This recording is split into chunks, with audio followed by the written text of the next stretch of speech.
Oi, tudo bem? Boa noite, pessoal. Eu sou o Dani Marbonai, sou loiro, 1,70 m, 66 quilos, olhos verdes, branco.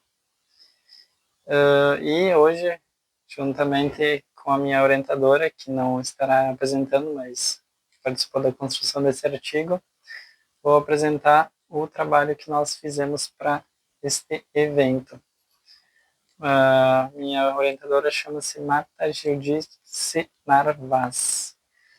E o título do nosso artigo chama-se Escritas de Corpos Dissidentes em Performance, ou Escritas e Corpos Dissidentes em Performance, Poéticas de uma Trajetória Infernal em Educação. E esse trajetória do título, o que ele significa? Trajetória. E é um neologismo que eu criei para falar sobre a minha trajetória ao longo da minha vida, no que tange o percurso escolar, fundamentalmente, né? Aqui no resumo, então. Apresentamos aqui fragmentos de pesquisa de mestrado em educação em andamento no âmbito do programa de pós-graduação em educação da Universidade Estadual do Rio Grande do Sul, UERGS, junto à linha de pesquisa intitulada Artes em Contextos Educacionais.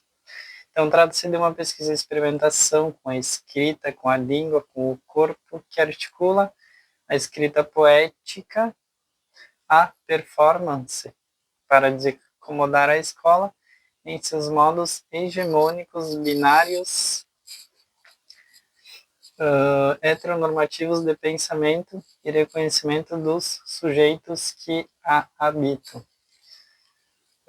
Quer-se aqui fissurar as normatizações da língua, da escrita, do texto, do corpo, do sexo, do gênero, na produção de outros modos impossíveis de educar e viver.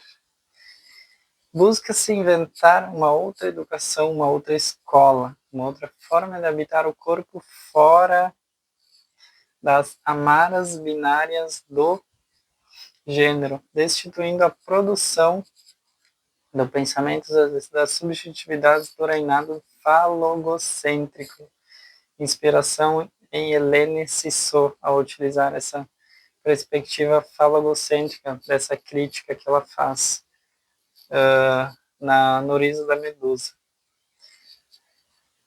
Então, o trabalho inscreve-se na perspectiva da filosofia da diferença, de Gilles Deleuze e Félix Guattari, e da filosofia do inferno em educação a partir de Sandra Corazza. Nas Escritas Malditas, inspirada em Paulo Leminski.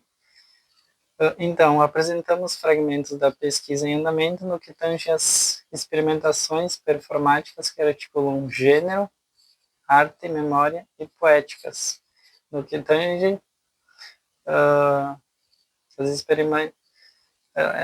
essas questões produzidas, então, a partir do tensionamento e das vivências de uma trajetória escolar, no caso, a trajetória escolar de um estudante gay, a partir de mim mesmo, né?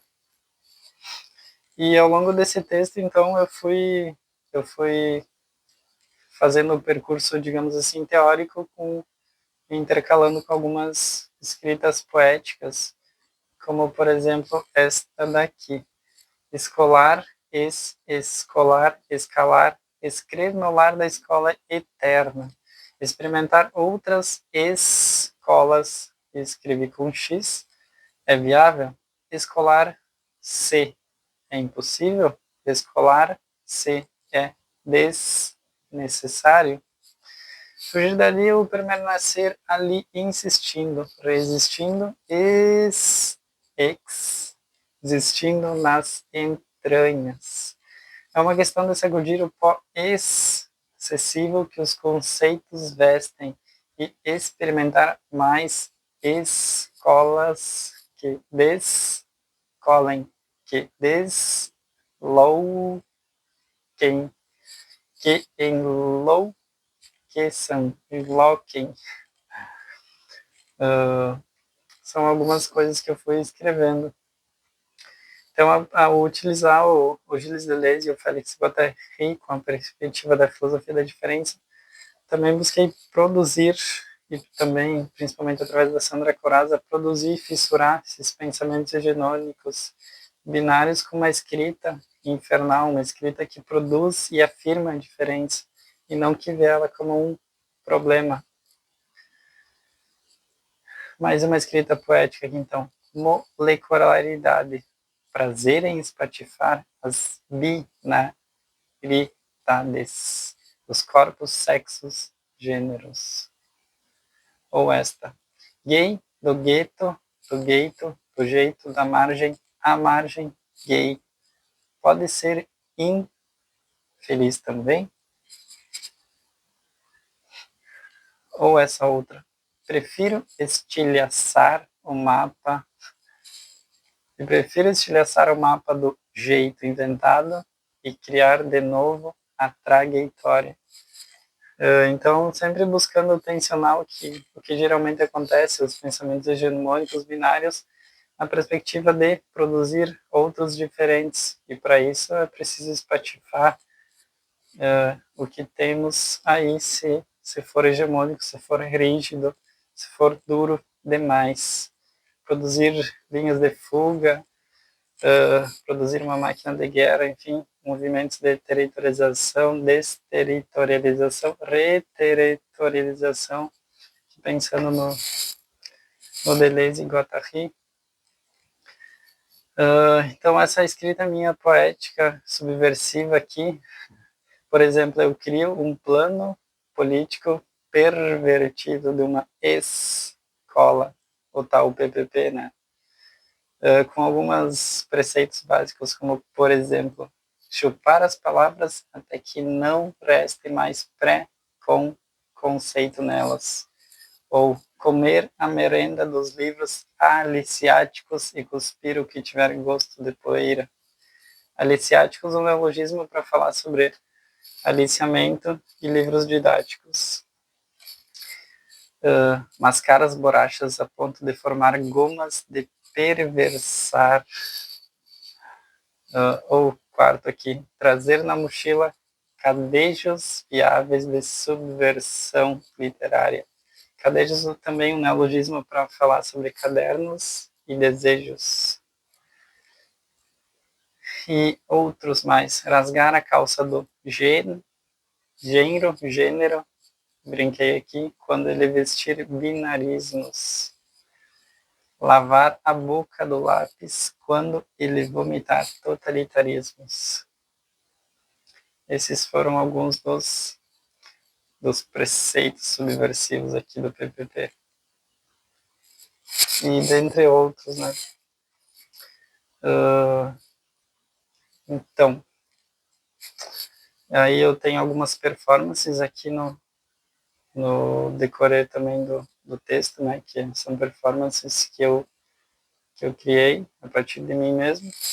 E a primeira que eu trago aqui é um chamado infarto.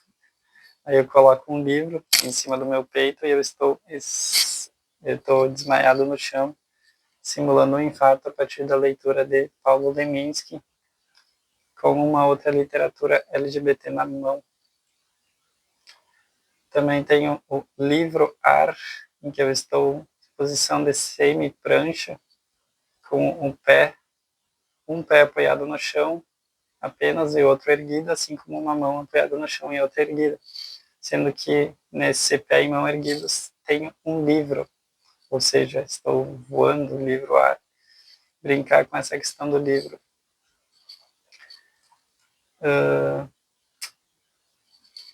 E tem outras figuras também ao longo do texto. Uma outra aqui que eu tenho a viver nas bordas, serpenteando, a figura 4, em que eu coloco livros em forma de zigue-zague em frente à escola em que eu estudei a vida toda, para a questão da viver nas bordas, serpenteando, brincar com a escola, livros, conhecimento e performar isso com eles. E as considerações finais, então. Então, essa pesquisa ela vem produzindo possibilidades de inventar, sempre é a questão de inventar e não ver o conhecimento e não ver os sujeitos enquanto prontos e acabados, mas de inventar, por exemplo, uma trajetória escolar diferente de onde até então parecia haver apenas uma névoa úmida permeada pelo fedor falogocêntrico hegemônico que culpabiliza, estigmatiza, segrega, inviabiliza tudo que é masculino, heterossexual, branco, de classe média, cristão. Ela busca, então, produzir uma subjetividade a partir da minha perspectiva, da minha trajetória, mas no sentido de inventar outras possíveis, que não apenas essa que eu acabei de citar. Então, nesse sentido, faz-se aqui aliança com as práticas feministas na luta contra o falogocentrismo, o pensamento da escola e da academia, tal como já apontado por Helene Cissot. Então, para isso foi preciso rir na fuça da cultura escolar, tal qual o riso da medusa, trapacear com os livros Ares, as performances, brincar com o corpo, inventar uma subjetividade, sentar na pica do gênero e da sexualidade, zombar da escrita acadêmica e bem comportada. E por meio da performance, então, produziram-se partículas de intenção de si e de uma outra educação, de uma outra escola na perspectiva das multiplicidades infernais e dissidentes das normas aprisionantes que nos sufocam.